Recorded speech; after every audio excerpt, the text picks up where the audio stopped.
जय हिंद मित्रांनो, एक्झाम जागरवर तुम्हा सर्वांचं पुन्हा एकदा स्वागत आहे. मित्रांनो, आजच्या चालू घडामोडीच्या सत्रात आपण नुकत्याच घडलेल्या घटनांवर आधारित MCQ ची प्रॅक्टिस करणार आहोत.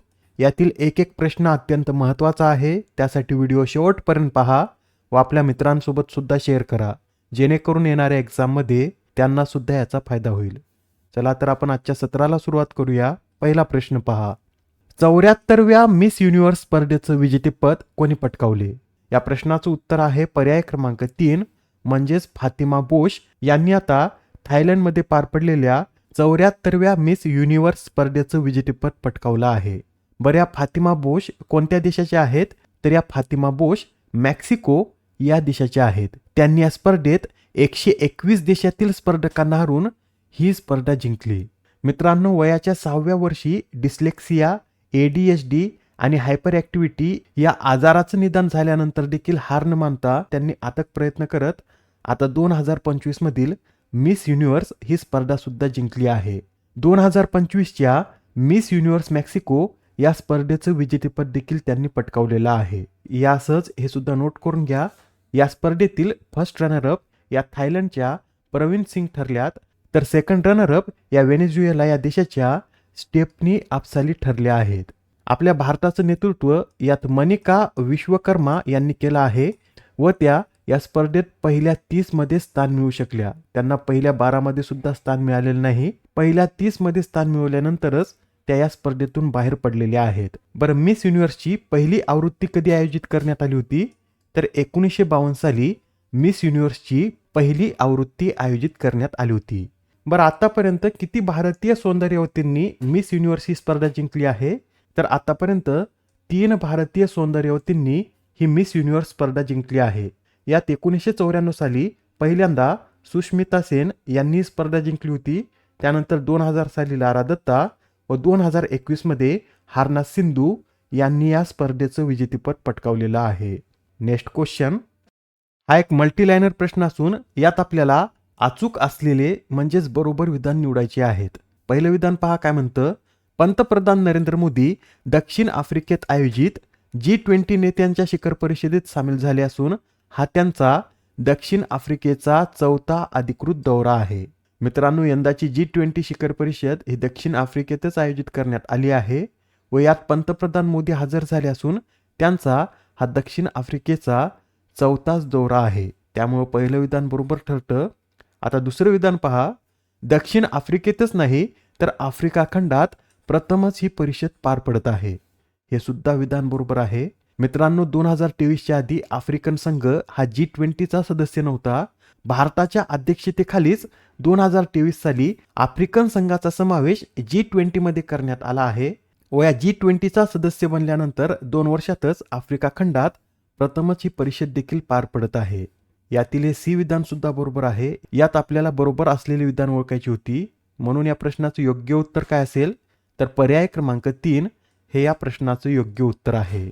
यासोबत हा पॉईंट सुद्धा लक्षात ठेवा. अमेरिकेने यंदाच्या G20 परिषदेवर बहिष्कार टाकला आहे. म्हणजेच अमेरिकेचा एकही प्रतिनिधी या G20 परिषदेत सामील होणार नाही.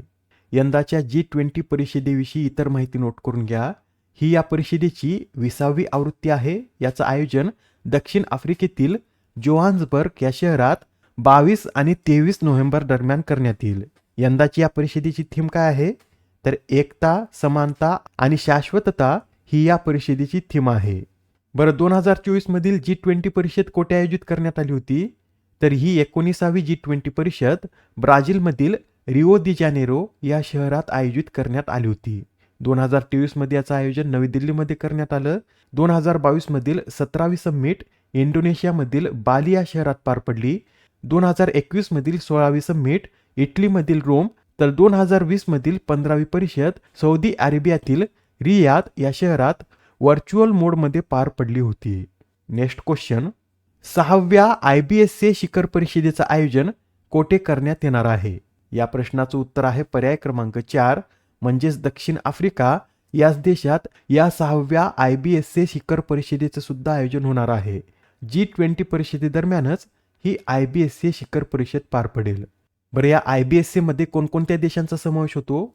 तर नोट करून घ्या. यात भारत, ब्राझील आणि साऊथ आफ्रिका या 3 देशांचा समावेश होतो. या 3 देशांद्वारे एकत्रितरित्या 6 जून 2003 रोजी या IBSCची स्थापना करण्यात आली होती. IBSCची पहिली शिखर परिषद कोठे पार पडली?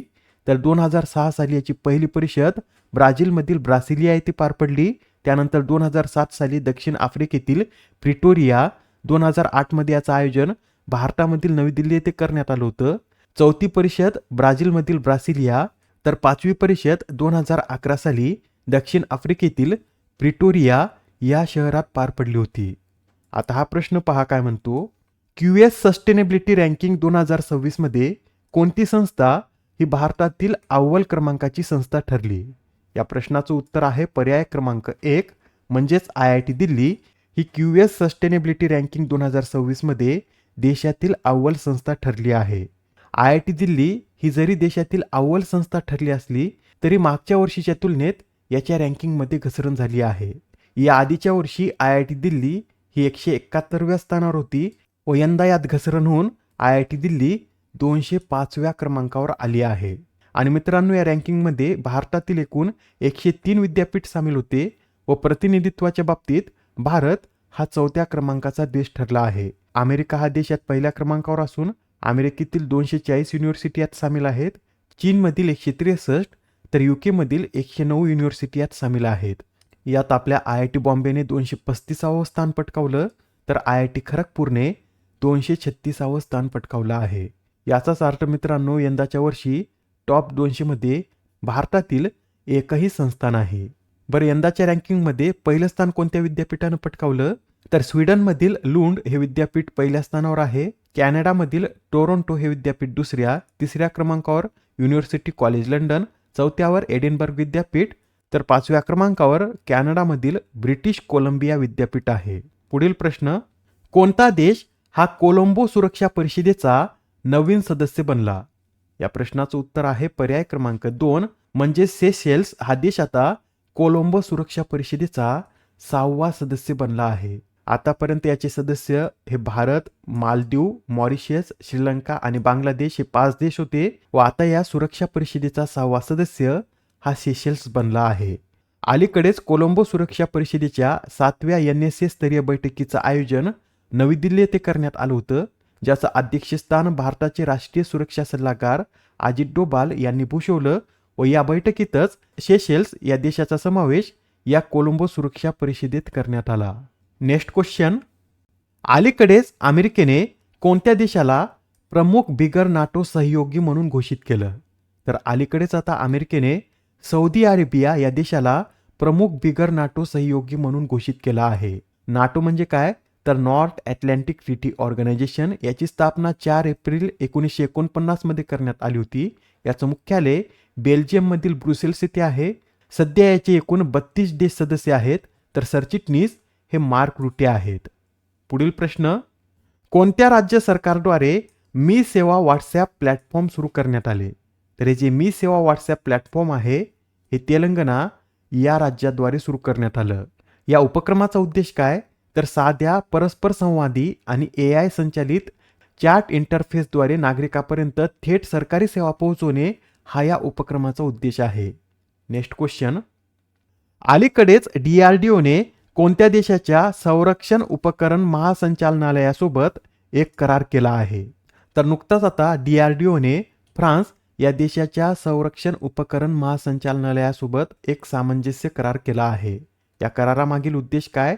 तर संरक्षण संशोधन आणि विकासात सहकार्य वाढवणे हा या करारामागील उद्देश आहे. नेक्स्ट क्वेश्चन, भारतातील सर्व 36 राज्य व केंद्रशासित प्रदेश तसेच जगातील सर्व 7 खंडांना भेट देणारे पहिले भारतीय कोण बनले आहेत?